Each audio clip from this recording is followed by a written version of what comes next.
Hello and welcome to CloudFox Hub.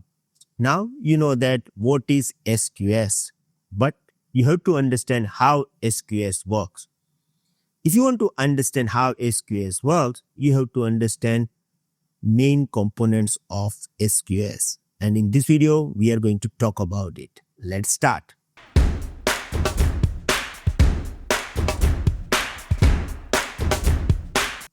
Introduction.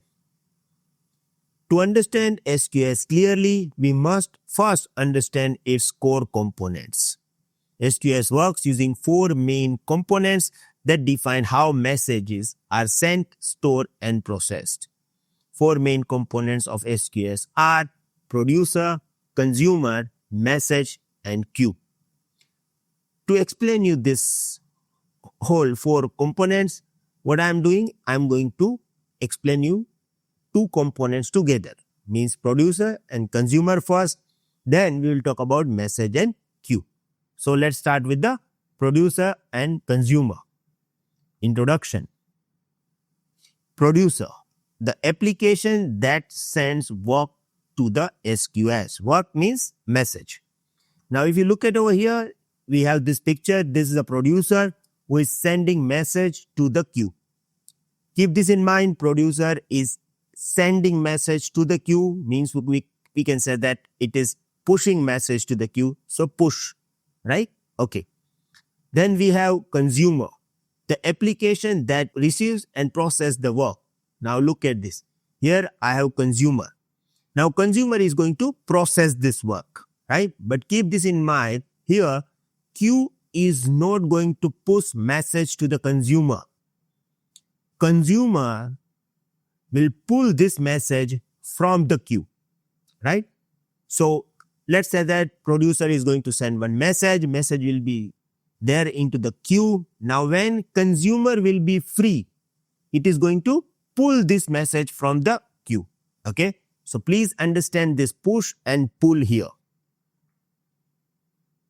They never talk directly, means producer and consumer not going to talk directly. Whenever producer want to send message, it is going to push this message into the queue, and when consumer will be free, it is going to pull this message and then it is going to process this, right?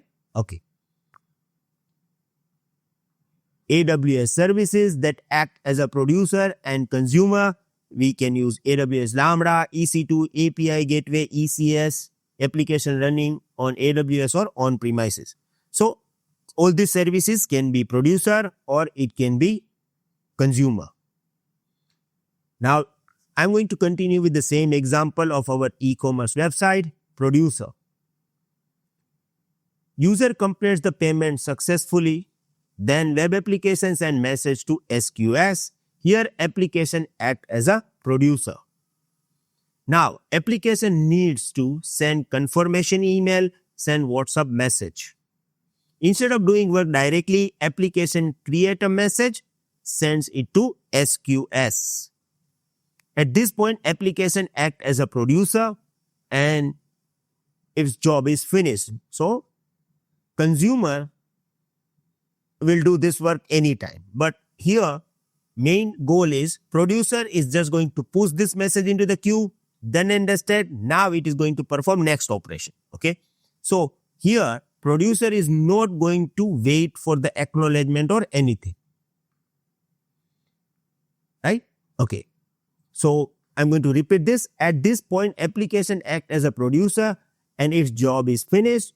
It does not wait for email or WhatsApp delivery. It continues with the other tasks like order processing and CP. Right? Okay. Now, let's talk about consumer. A separate background service reads the message from the SQS. You can even say that consumer is going to pull the message from the SQS. This service is responsible only for notifications. Common consumer service can be Lambda, EC2, ECS. Consumer process the work. Consumer reads the message, send email confirmation, call WhatsApp API to send message. After successful processing, the message is removed. Look at this. Here, consumer is going to pull this message Now it is going to process this message. Once the process will be over, it is going to delete this message from the queue, right? Okay. Now, the most important point that you need to remember about producer and consumer,